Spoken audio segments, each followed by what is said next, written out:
lives one day at a time.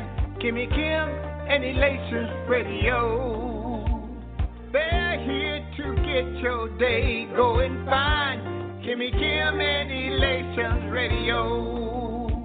Kimmy Kim and Elations Radio. Kimmy Kim and Elations Radio. And here's your host, Miss Kim Rodney.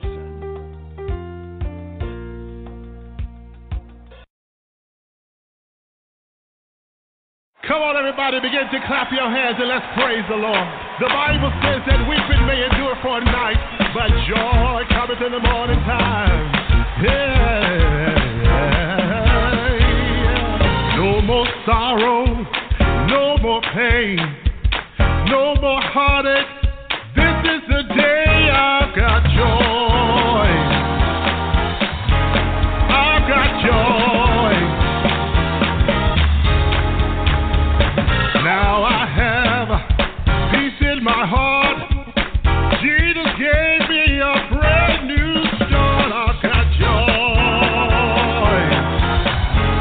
I've got joy. Joy.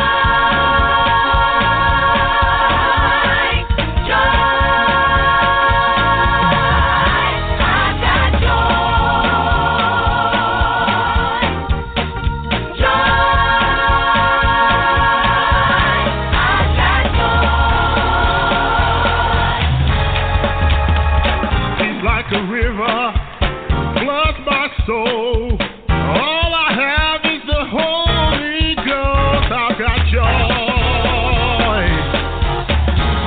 I've got joy. Joy.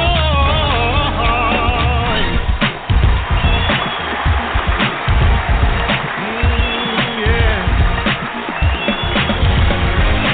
Everybody lift him higher. Everybody praise his name. Everybody lift him higher. Praise his joyful name. Everybody lift him higher. Everybody praise his name. Everybody lift him higher. Praise his joyful name. Lift him higher. Oh yeah. Higher. Higher. Higher. Yeah. Higher. Lift his Savior. Higher. Higher. Higher. Yeah. Everybody lift him higher. Everybody praise his name. Everybody lift him higher. Praise his joyful name. Everybody lift him higher. Everybody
just want to welcome you and thank everybody for tuning in to High Speed Radio.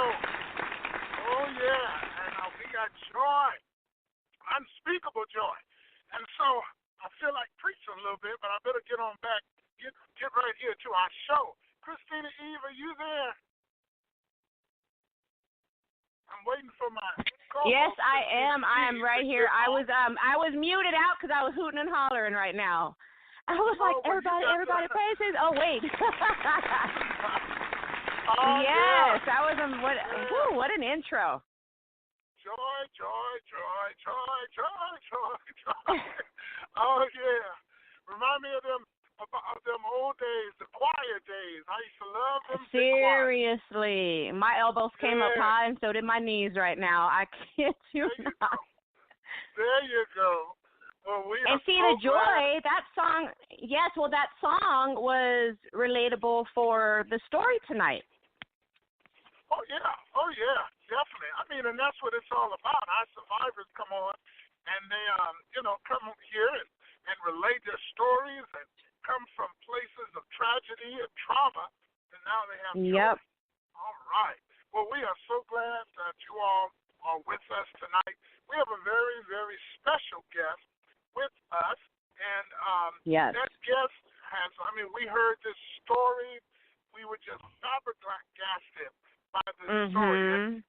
Our guest is Jackie Wilson. Jackie, are you there? Yes, I am on the line. Can you hear me? All right. We can hear you now. Okay. Don't tell me you were muted and dancing and shouting too, were you? Yes, I was muted. I wasn't dancing and shouting, but I was getting close. Yeah. I'm on the road driving, so I had to make sure I couldn't do too much dancing and shouting. Right. Well, you be careful. Yeah. We don't want any accidents. No, I don't want that. I just want joy, joy, joy, joy. Exactly, yes. Oh, yeah. So we are so glad. And, before we start the show tonight, I just want to give a big shout-out to Miss Kim Robinson. Yes. We appreciate her so much. And she is yes, we do. the owner of Elation Radio. And I just have to make sure that we give her proper props, because were it not for her and her vision to have this venue available and to put together this type of outreach, worldwide outreach, we wouldn't be able to tell this story at the level that we do. So, just thanks to Kimmy Kim, thanks to Elation Radio, and I just have to make sure that we give them their props. So, Miss Jackie, you are on with us now. Please tell this audience your story. Tell them about what you've come through. And, we did an interview with you before, and it was only a half hour long. It was for TV. But now, you can go ahead and tell it all. You can tell all the gruesome details and all of the stuff that we couldn't say on TV. We can just get butt naked right here on radio, okay? Oh. He said raw. He said full Monty on radio. There we go. Unscripted. Yes, he did. Oh, yeah. No fig leaves, nothing. That's right. So, Jackie, come on and tell us about this. When did all of this domestic violence, when did it all start for you? Oh, well, let's see. This was in my marriage, and we were together for a total of 16 years and married for 13 years. And so in the beginning, there were issues that started that kind of came into our marriage or into our relationship. And I can't really mention about that because that also includes some other people. But I'll just say that stress, my ex almost lost his job as a result of that situation. And so he brought in that stress into the relationship when we were just dating. And so that continued on into the marriage. And so I was working a job and switched jobs, and about $10,000 income difference was between the, lower job that I took. So that increased with the stress and the depression that I believe at that time both of us were dealing with, him as far as with his job and just as far as the stress within the relationship in the beginning. And then we went ahead and took all of that into our marriage. And so going into the marriage with that, I want to say our relationship, I like to say it was kind of like a love story going bad, I guess I want to say.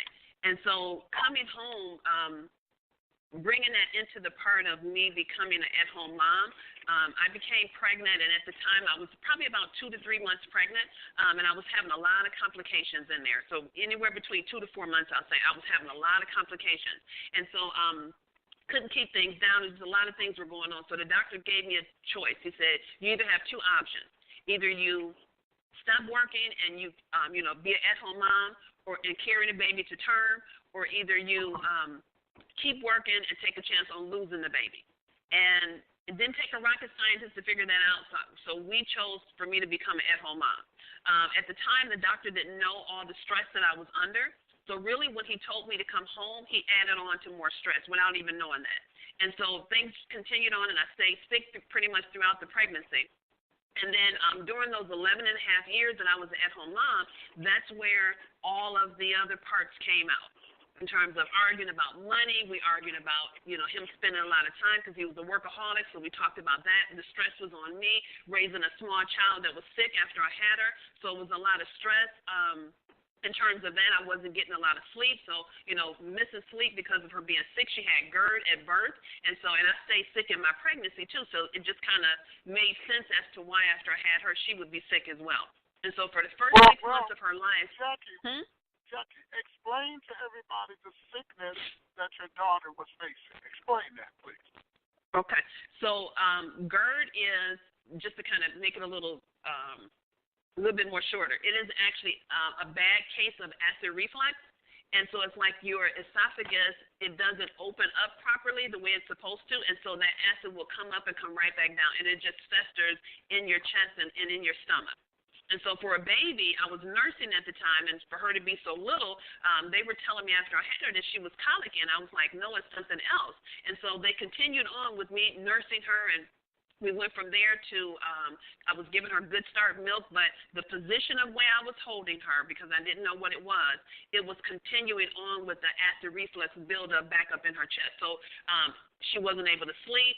I went through, like I said, the first 6 months where I couldn't sleep. She was throwing up, just was so uncomfortable. She was a very unhappy baby in the beginning because of all of these issues that were going on in her body. And the doctor said that they couldn't do any type of x-ray until she was 6 months old. So when they did that, that's when they found out she had GERD. So you figure, 6 months of both of our lives at that time was no sleep at all, hardly any sleep outside. Wow, okay, that would affect any marriage then. Exactly, yeah. And then outside of that, because I ended up with some health conditions myself after having her. And so that added on, to the marriage as well with how I was feeling and things I was going through emotionally after having a baby. And the doctor told me I was dealing with PTSD after having, my baby because of the issues that I was dealing with. So I was dealing with depression. Can you share with I just wanted to interject here real quick. Can you share with the audience what PTSD is, just for those that don't know? I'm sorry. Okay, it's post-traumatic stress disorder. Okay. So it's post-traumatic stress disorder. So I was dealing with a lot of anxiety, a lot of depression that was lasting for a longer period of time. And so that's what the doctor told me that I was dealing with after having my baby, and with all the other health complications I dealt with. I don't suffer with those health complications now, but those were as a result of having my baby. And so, as time went on, with dealing with all of that, from what I just told you, it was a lot to deal with.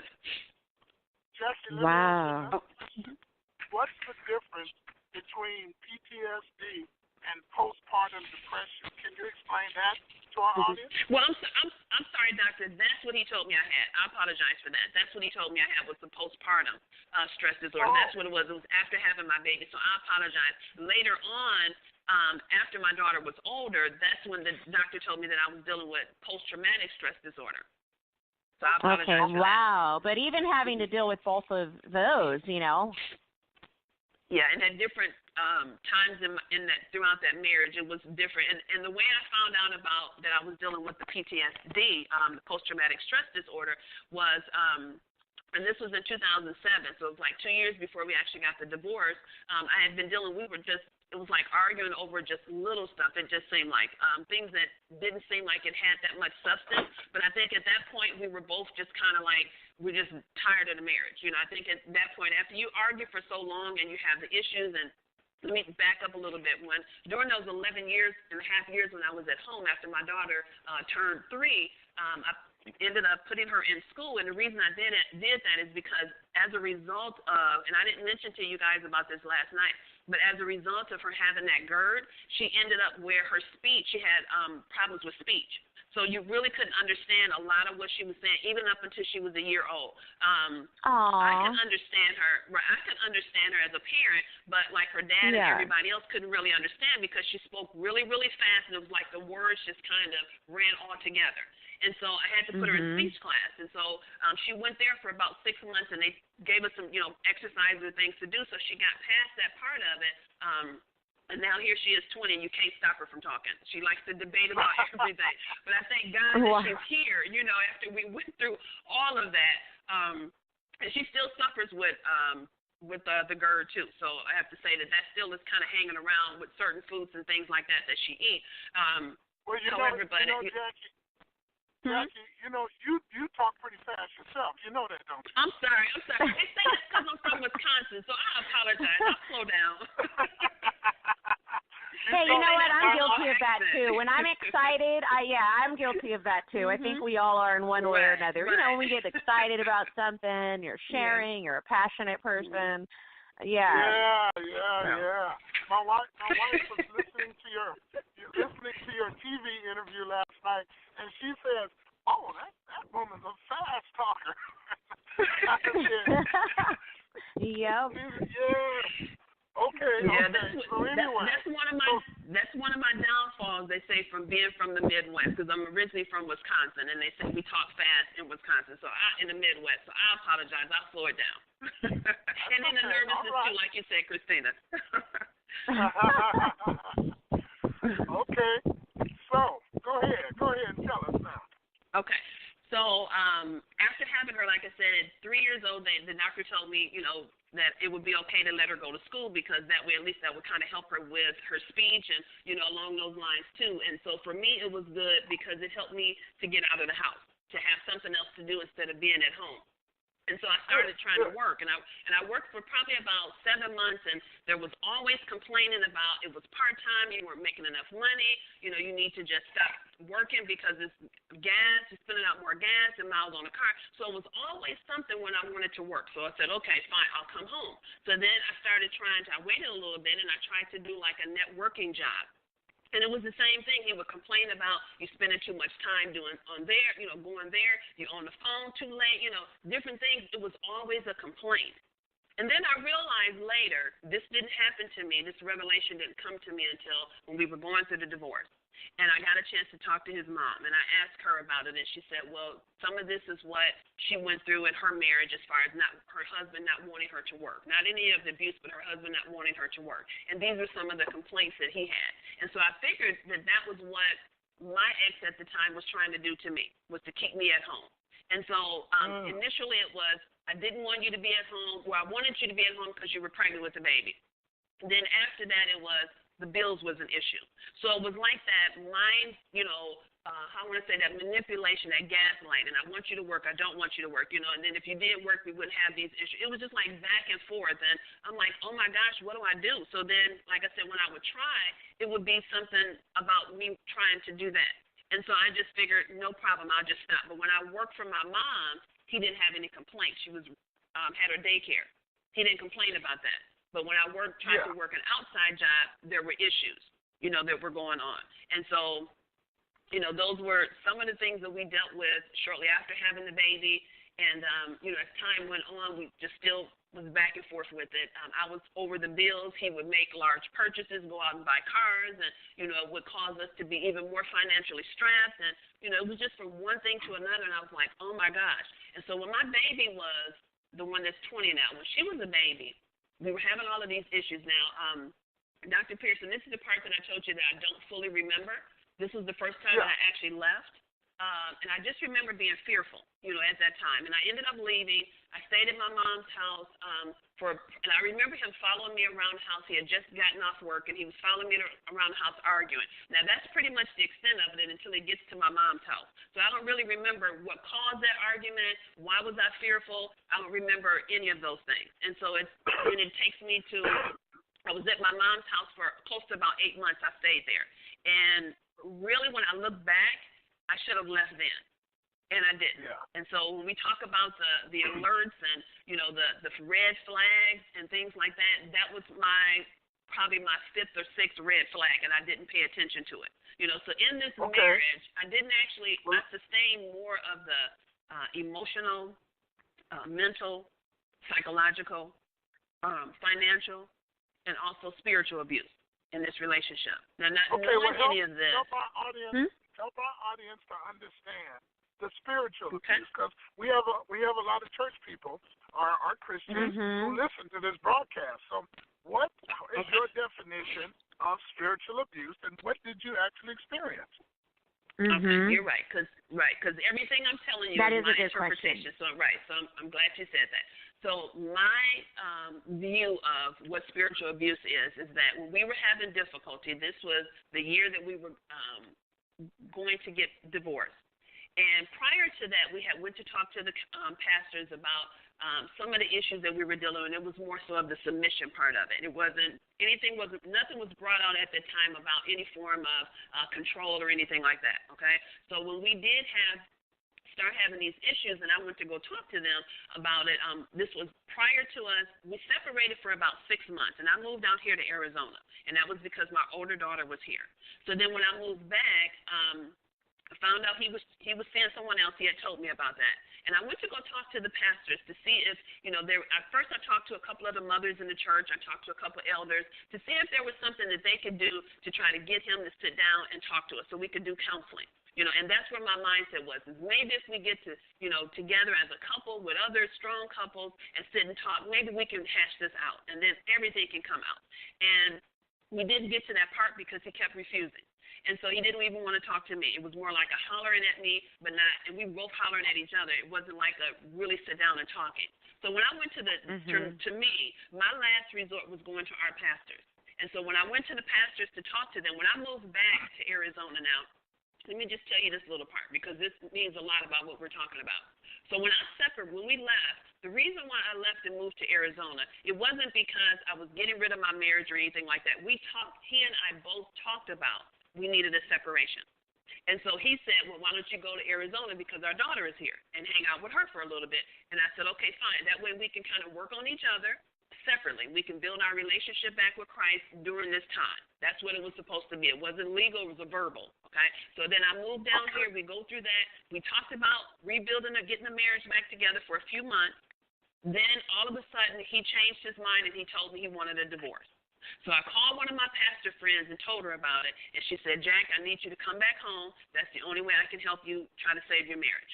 So I flew back here to Arizona. That put me back into that year in January. Okay, and so she wanted to talk to him. He didn't want to talk. And then so none of that ever happened as far as the four of us all getting together. She's married, so we never got together. But I talked to the pastors at the church about it. A couple months after I'd been there, I was calling or whatever. I finally got a chance to talk to them. And I asked if they could, be able to have us all together. And they said, the pastor said, he said, well, I talked to him. He doesn't want to, come in. I can't force him, and I'm not going to. And I was like, oh, my gosh. So I'm thinking to myself, if you can't talk to him and he respects you, then he's definitely not going to try to work on this marriage. And so when I moved back home, I found some ladies' clothes in his drawer. And not only there, but I found some of her shoes were in our closet when you first come into the house. And so when I asked him about it, he told me before I moved back that he was seeing somebody. And I'm like, how can you see somebody and you're married? How does that work? And then he went on to say, well, we started off as friends or whatever, and time went on. And so when I went to talk to these pastors, I mentioned this to them, that I found her clothes in our house. And so the first lady said, well, how do you know he's cheating? And that's when I said I found the clothes. And then she says, well, that could be his sisters.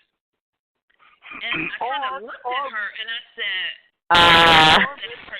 maybe, hey, Jackie, maybe he was a cross-dresser. Maybe he was a cross-dresser. Right. Exactly. Yeah. That might have been the next way that she went with that. And I kind of looked when she said that, and I was like, are you serious? And then she says, well, yeah, it could be his sisters. And I said, well, you know what? I could believe that if he had a relationship with his sisters, but he really wasn't close with his family. So I said, well, there's no way that this could be her clothes. And plus, he already told me he's seeing somebody and she's in the church. I know who she is. Would you like for me to tell you who this person is? And they were like, well, we're going to have to talk to him because we've never heard of it. This is the first time we've ever heard of this. And I was like, oh, okay, because he's been seeing her pretty much the whole time I've been gone. And I've heard, other stuff about it. So I was like, okay, no problem. And I was thinking to myself, well, if you don't believe me about that, there's no way I can tell you about everything else that was going on because there's no way you're going to believe me. I lost faith at that point in time. I lost the trust that I had for them. And I had been at this church with these pastors before he even started going to the church. So I had been at the church for, I want to say probably, we were together 16 years at that time. I was going to the church a year before I met him. So 17 years I had been at that church. And it broke my heart that I had been there and been so active in the ministry. I mean, I worked on different ministries within that church. It just really broke my heart that they didn't believe me, but they took his side. And even after that, the woman still continued at the church at that time. And, when service was over with, she would go and sit in the back of the church where you could see. And she would wait for him. He would bring his items to her and let her hold his items while I'm sitting on the other side of the church, y'all. So this was like real time that was going on. And I was so hurt, so broken. That qualifies as a hot mess. It does. And then the other part of that is he was very active in the ministry as well, but this similar situation had happened to another another member at the church.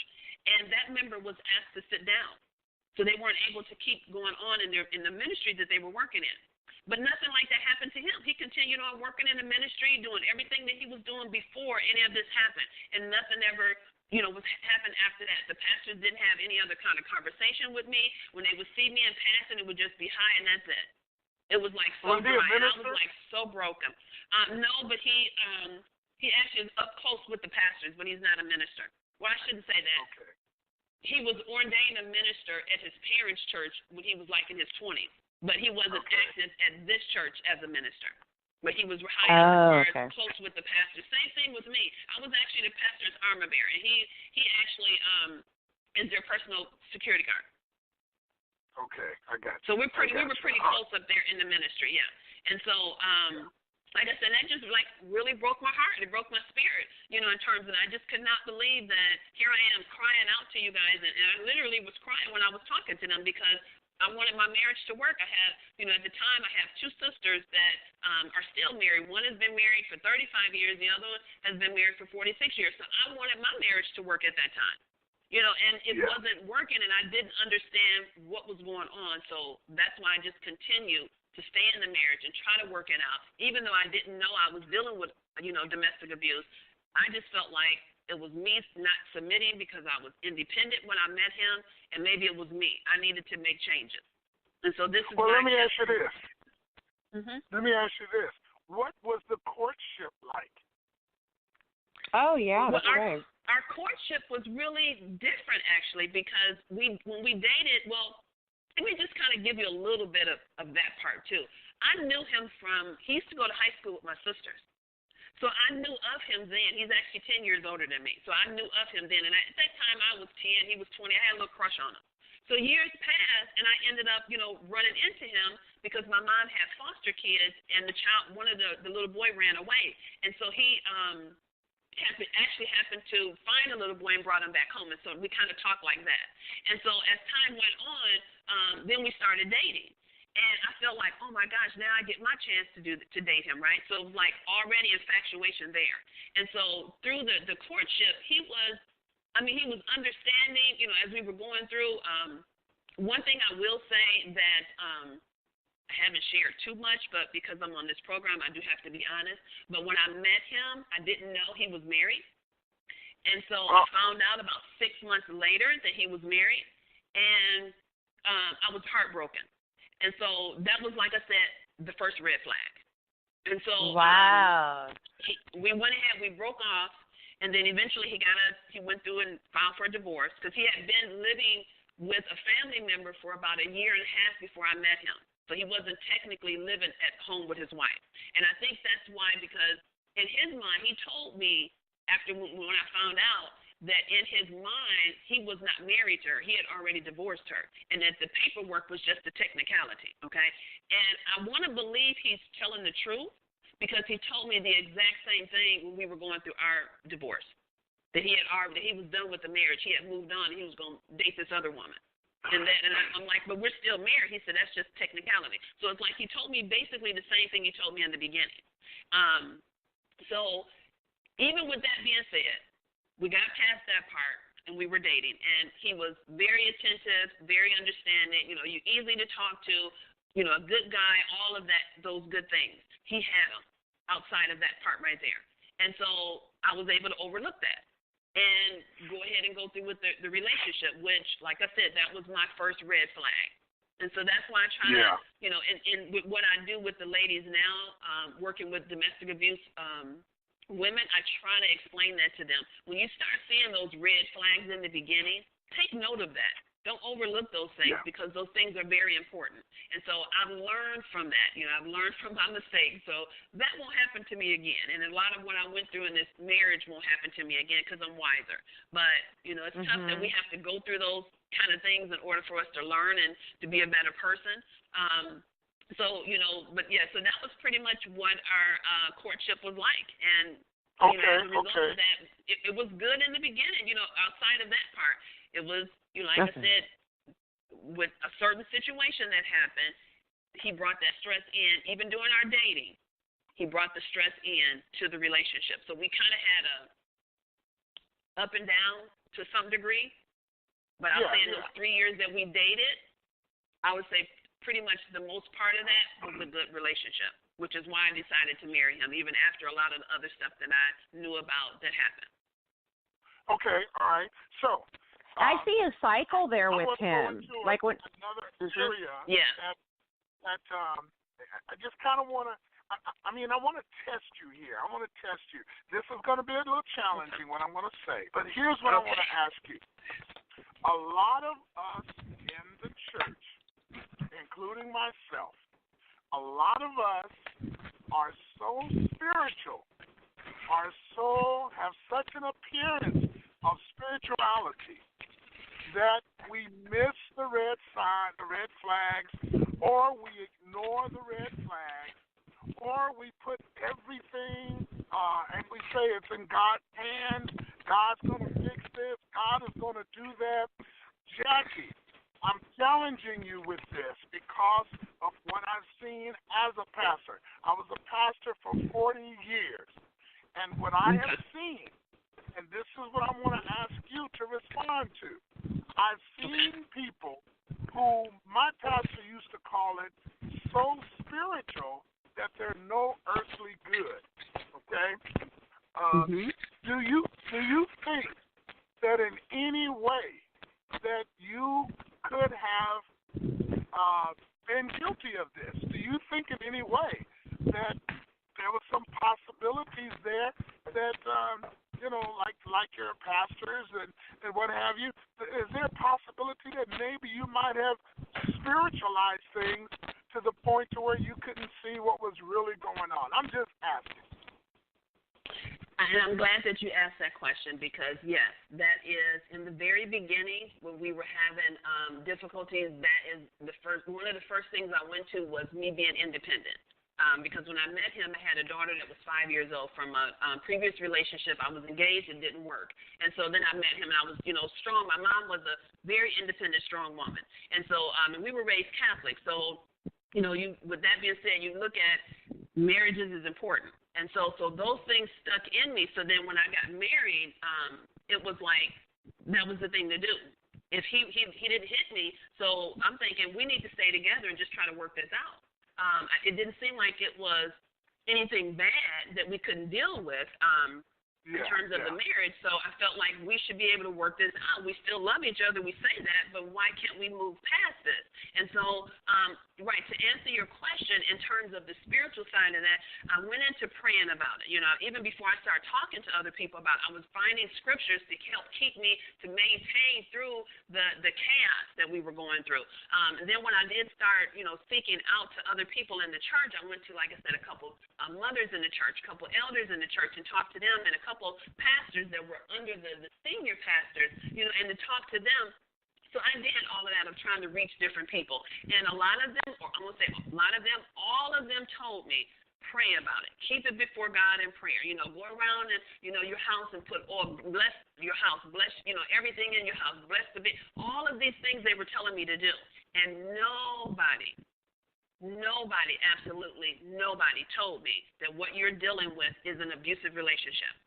It was always the term, he's in his flesh. It'll get better. Just keep praying. You know, these type of things. And so, and I'm thinking, I'm knowing I'm not perfect, okay? I completely know that I'm not perfect. And these were the things that I told him.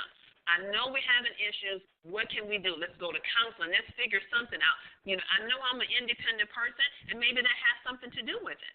But another thing I look at, too, he knew that I was independent. He liked that part about me. And to tell you how I know he did is because he let me be over the finances. He gave me all the responsibility to do everything. His responsibility was to work, go to church, go to the gym, and take care of the yard. Everything else was for me to do. So even down to taking the car to get an oil change, that was my responsibility. So he gave me a lot of hats to wear. And so you figure you give it, and I kind of told my friend about this. I said, you give a person that's already independent, you give them so much control in the relationship to do everything, or I'm going to say control, expectation to do so much in that relationship.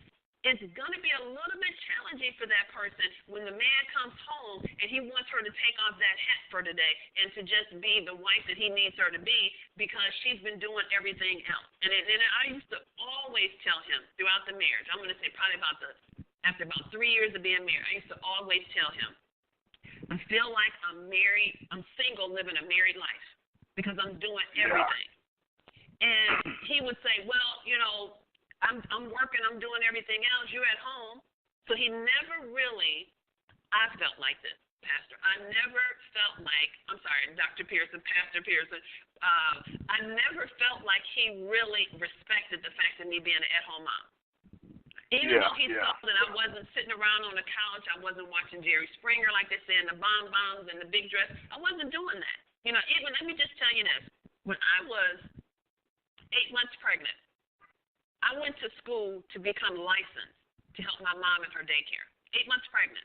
And I made it through. I became a licensed daycare provider as a result of going through that class.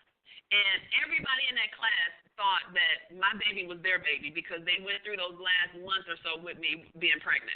And so they felt like she was their baby too. And so I did that during that period of time when I wasn't working. I helped my mom raise her foster kids that she had. Me and another sibling, you know, helped her out. So I did some things while I was pregnant. I wasn't just sitting around. But like I said, I never felt like he really respected that. You know, which was sad. Yeah. Now, Christina, it sounded like you had a question you wanted to ask too. Christina, are you there? Are you on mute, Christina? Yeah, no, I'm here. I'm here. I see a pattern. I see a pattern there with him, like with the red flag that she had seen previously when you were dating, that you didn't know he was married, and yet, like when you were sharing that when you were away, he was already seeing someone. So there's like, you know, like a cycle and a pattern there with him. Yeah. I'm sorry. Say that again. What was that? Go ahead. I didn't hear what you said. I don't know if it's in the. Okay, can you guys hear me right now? Yeah, I moved this in my apartment, and I think that has something to do with the sound. I couldn't hear what you said. I got bad reception. Okay, wait. Can you hear me now? Yes. Okay. Yeah. No. What I was saying is there's a cycle there with him that I see with originally when you had met him or dating him, you didn't know that he was married for the 6 months. You know that, and yet, you know, that was a repeated thing with him doing, you know, to you. So that was just something that I, had seen, because a lot of them, they do have that pattern. When a woman does, is able to escape that situation, they do have that. So in that, forgiveness, that's a whole other thing. But, just kind of praying for them as well, That's what we talk about as far as agape love. But, yeah, you loved yourself enough to get out of that situation. So thank you for being on and sharing. No problem. Yeah. You're exactly right. It is a pattern that's there. It definitely is. And you know what? What else I saw? Thanks, Christina, for that. What I saw also is not only was that pattern in place, but, and I'm kind of going to go back to that spiritual thing, we tend to be more forgiving because we're Christian. And, we ignore the red flags. And we keep saying it's going to get better, it's going to get better. Mm-hmm. And very seldom do we hold that person accountable. Exactly, right? Yes, that's a really good point. It is. I agree with you 100%. And that is exactly where the place that I was in, of wanting it to work. And, you think about what other people are going to say, at church and things like this. And, let me just share this part with you that I think about it now and I laugh at it, but then it had become a pattern for us. We would have arguments, and we would go a few days without talking, and he was good with the isolation tactics that he used to use. And so he would talk to me with a basic conversation, nothing else extra, about the kids or anything like that. Just he was good with the isolation, I'll say. And so it would be so good to where we would go to church, and on that ride to church, even with our kids in the car, the kids were talking to me, talking to him, but he and I were not talking. Then, or sometimes we would talk. But when we got to that church, and even if we talked in the car, it was still just on the kids, okay? So keep that in mind. We get to church, totally different. He's talking, hey, honey, you need anything? I'm going to get the kids. It was just like night and day. And I'm just like, oh, my God, this is like in the beginning when it started happening. And I was like, he wasn't even talking to me in the car. This is me talking to myself. He wasn't even talking to me in the car, and now he's talking to me. That just seems kind of weird. And then everything would be okay. Then after we leave church, get back in the car, silence. We get back home, it's right back to the same thing. No conversation, even if I tried, because it's like we were doing good at church. We should be okay in the car. Nope, right back to silence, right back to the isolation. And it was during the times where if he felt like I was being resistance with something that he wanted to do and I wouldn't agree with it, that was the shutdown part of that. And then it would be, I want a divorce, he would bring up. Those kind of things. And so, I dealt with that, always a threat of get a divorce, type of a thing. And it's like, why are we even doing that? And we went through counseling before we got married, oddly enough, with these pastors. We went through counseling. Wow. And so I'm like, why are we, Did it come out that he had been married? Before we got married, yes, it came out then. But at that point, well, let me take it back. During that time, yes, it did come out that he was married, but not at the church. Just my family knew about it. Nobody at the church knew. So when we got ready to get married, she was calling up to the church trying to cause some problems. The ex was. And so then a lot of that information started coming out then about what had happened. And so everything still went through. We got married, no issues. After that. And then she and I became friends through all of this. And so, we're still close. Yeah, we still talk. We haven't talked in a little bit, but we built that relationship because I helped raise their child. They have a child together. So he came to live with us for, I want to say, probably about 4 years, and I was very active at the school that he was going to, and because I wasn't working. And so we built that relationship over that time when he came to live with us. And so we remained cool even up until now after all of that happened. So, and that was because it was a bond because of the child. And that's where that came in at. And so, we continued on with that communication, Okay, that makes sense. All right. Wow. Oh, my goodness. Okay, so how did it all end? Where did it come to that it brought it all to a head? So, do you want me to tell you the part about what I mentioned to you last night about me getting rushed to the hospital and they thought I was going to have a heart attack? Yes. Okay. Now, that was doing some stress, and that was 2 years before. That was actually a few months before I decided to leave for that second time when we separated. And so with all of the stress, I was having some numbing on the left side of my arm. My fingers would tingle and have numbing, and was just keeping headaches, and sometimes I couldn't keep things down. It was like all of the symptoms that they thought I was having was a heart attack. When I went into the hospital, they weren't sure if it was a heart attack or a stroke from what I was explaining to them. So my doctor said, just go to the hospital. So I went in, they ran all kinds of tests on me, and the doctor came back into the room, and he told me at that time, he said, you don't have either, you weren't having a heart attack, it wasn't a stroke. He said, what you were dealing with was stress. He said, and that's how it can react. He said, if you don't pay attention, he said, you can die from that. He said, in that situation of the critical state that you were when you came in, he said, if you don't eliminate whatever that stress is, and my ex was in the room at the time, he said, if you don't, decrease or eliminate that stress that you're under, he said, the next time you come to the hospital, you won't be so lucky. And that shocked me. And I was like, oh my gosh. So after then, I talked to him and I told him, I said, you know what, I can't deal with this anymore. And then shortly after that, that's when we separated. And I moved out here. And so when we got back, and to kind of fast forward that, after I talked to the pastors, a few months after then, I want to say, it was so much still going on. My ex, this man, he lived a totally separate life while he was still married.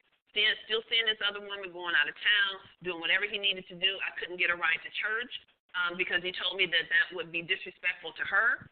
And then it would make the church members think that we were still getting together, that we were going to stay in the marriage if he gave me a ride to church. So I had to get a ride from a friend of mine for that entire year that we lived together, going through that divorce. Now, he applied twice for the divorce, and then the first time he stopped it.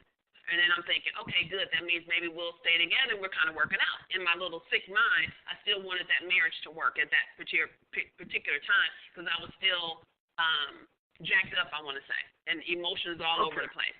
So get to we get past that part, then all of the stress, it took me to a low part in my life where I attempted suicide.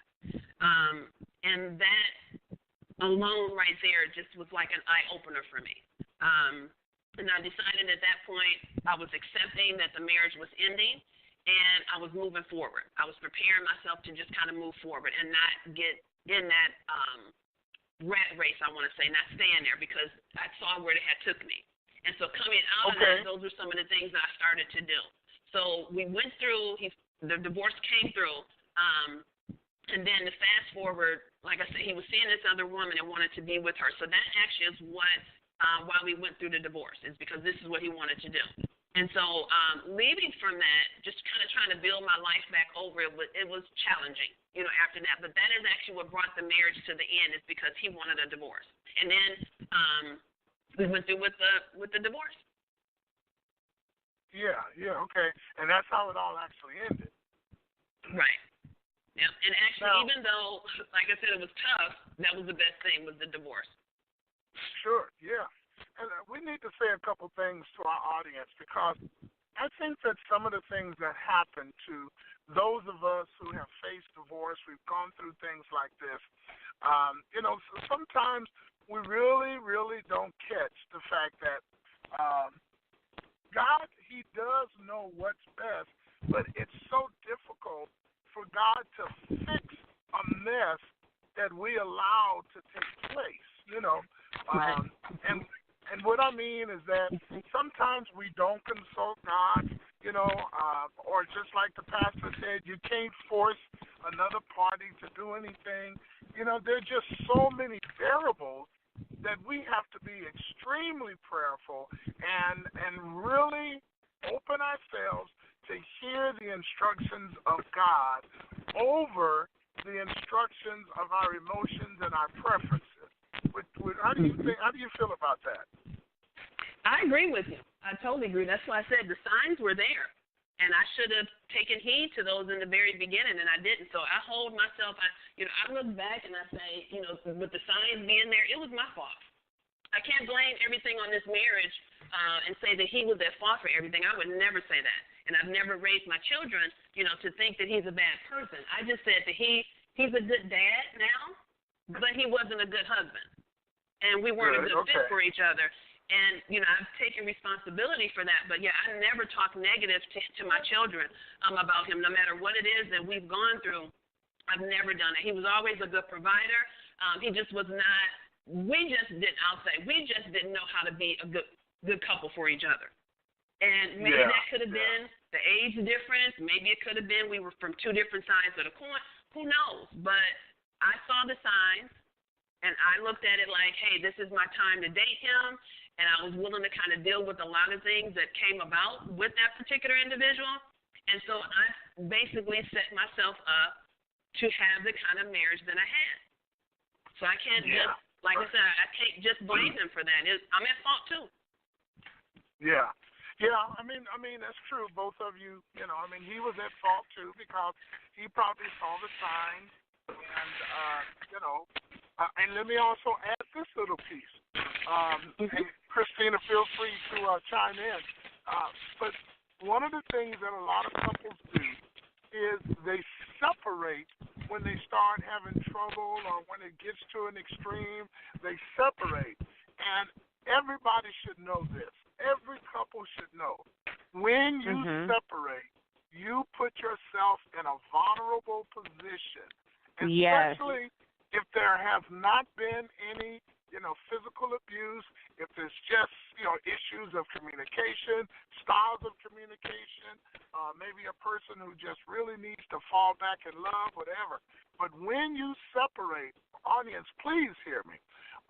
You put yourself, you open the door for your spouse to get into another relationship. They may have been contemplating it. They may have been just looking somebody over, whatever. But when you separate, you put yourself in a very vulnerable place. Mm-hmm. And so I just want to make sure that people need to understand that because they think, well, I'm going to go get myself together and I'm going to go get myself together. But what happens is that it just makes it so easy because people get lonely. People, they just they'll start off by saying, I just wanted to go to the movies or I just wanted to go to lunch with somebody. Then there's that emotional attachment to whoever they're spending time with. And, plus their vulnerability. Exactly. No, that was a really good point to bring up, Duck. Yeah. So people have to understand that. Okay. And so I agree with that, too. I definitely agree with what you said. That was a good point, too. I agree with that. And I think at that point we were just in a state we didn't know what to do. And I know there was resentment on both sides, and so that just kind of like, was a... Yeah, that's how you feel. I understand that. Right. So we only have a few minutes left. You've got to tell our audience about what are you doing now? What's all of the wonderful things that are happening in your life? You got past all of this stuff. Tell us about Jackie Wilson, the new Jackie Wilson. Yes. Wow. Well, I will tell you the new Jackie Wilson has found her identity back because I lost it in the marriage with my self-esteem, my self-worth. Everything was lost in that marriage. And so getting that back was me building my relationship closer with God. And as a result of when I attempted suicide, for me that was my new beginning. And so I looked at it and I said, well, God, you spared my life for such of a purpose, for such of a time right now. And let me just share this with you because this is kind of what got me to where I'm at. After I attempted suicide, they put me in a psych ward. So when I'm in there, I'm just praying and saying, making all kinds of promises to God of what I'm going to do when I leave from here. If he just get me out of this situation because I didn't fit here, everything. Okay, so then after that, a few years after I moved here to Arizona, he brought back to my remembrance one of the prayers that I prayed. And I said, God, if you get me out of this situation, I'll help women that's in the situation that I'm in. That's all I said. Because I still didn't know if it was abuse. I just said the situation that I'm in and any woman that has attempted suicide, I'll help them. So God brought that back to my remembrance when I moved out here. And I laughed and I said, I thought you forgot about that. You know, when he told me that in prayer, it was like, I want you to start a business. And I said, oh, my gosh, I thought you forgot. You know, because, you know, when you're in a tough situation, you say all kinds of things because you're trying to get out of that. And so that's where I was. So that's what, my funny story behind all of that. And it led me to actually starting my business that's called Right Connections and Recovery, where I help women restore, rebuild their lives, and get themselves back to a place of empowerment and a place of being able to be self-sustainable. And so even though I don't have a brick and mortar, I still do a lot of things in order to help women. I help them get the resources they need to get into those shelters. I have a campaign that's going called What Shall I Wear? So I've been accumulating donated clothes for women and for children in order to help them, because 9 times out of 10 when they leave those abusive relationships, they leave with the clothes literally on their back. And so when they come into my organization or talk to me, I have clothing to give them. I make these little baskets to give them, so that way they have, like a little personal item for themselves. And so my goal is to have my own facility where I would be able to house women when they are in need of a shelter, they can come and stay in my facility, and that way they can go through different programs in order for them, if they are in a place that they need to get their GED, or, if they're looking to do some personal development, get their resume together to help them get job skills, things like this. These are some of the things that I want to do, because I know how difficult it was for me rebuilding my life after I left from that situation, and being an at-home mom with no working skills, no degree, you just starting off fresh, working jobs, $8, $9, and $10 an hour back then. So it was, not even $10, I'll say $8, $9 an hour back then. It was difficult, for me to do that. Yeah. And so I want to be able to give them something that I didn't have. And I didn't go into a shelter. I didn't know anything about all of those things. So this is what I do as far as in my business, is to be able to try to help them. That's great. That is so good. Now, that is amazing. Our special reporter, Brittany Clark, you had an interview with her as well. And so we have some great footage of your resources, your things that you have. I saw a lot of stuff for children and stuff like that. And so we hope to get that on our TV show as well very soon. But I just want to tell you how much I appreciate that. I can see that you need some help. I want you to slow down again and say the name of your organization. Nice and slow, Jackie. Okay. It is Right, RITE, Connections, with an S.org. So I spell right different, RITE. And RITE, the reason it's spelled that way, it breaks it down to say reaching individuals to empower. And so that is like the essence of what my company does. And so can I talk about what I do on Facebook real quick, if I say it slow? You got 1 minute. You got 1 minute, girl. Hit it. Okay. So on Facebook, I do 3 different videos each week. On a Tuesday, we do Transparent Tuesday. We talk about domestic violence. I give you information about what it is, the different forms, and how you can help someone that may be involved in that. On Thursday, I talk about, it's called the I Believe series. We talk about sexual assault and sexual violence. I give you information about what it is, the different forms, and what you can do to help someone that may be involved in that situation. And then on Fridays, we talk about healing, life after traumatic situations, which covers both of these that I just talked about. And so I give you golden nuggets about that. Now, all 3 of these series that I do live on Facebook videos, they're all at 6 p.m., and that's Arizona time, so that's Mountain Standard Time. And I would love for everybody to join in. I think everybody needs to be educated about sexual violence and domestic violence, so we can at some point, we may not be able to stop it, but we may be able to decrease the numbers, and that is my focus, is being able to decrease the numbers. Amen. Give that Facebook address one more time before we shut down. Okay, so my Facebook page for the business is Jackie, Jacke, Wilson. So you can look me up, send me a friend invite. Excellent. And you can also, can I give them my email address? Quickly, we're over time. Okay, email address is jwilson@Right Connections, and my webpage is rightconnections.org. Okay. Thank you. All of that is on your website, right? Yes, it is. Good. Jackie, thank you so much. Christina, this was a great interview. Thank you. Yes. This was powerful. Absolutely. It was such a joy to have you. Thank you for having me. Absolutely.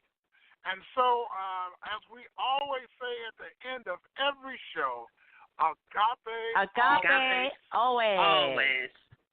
God bless. God bless you all. See you next week. Bye-bye. Bye-bye, Jackie. Thank you. Bye-bye. Thank you. Bye-bye.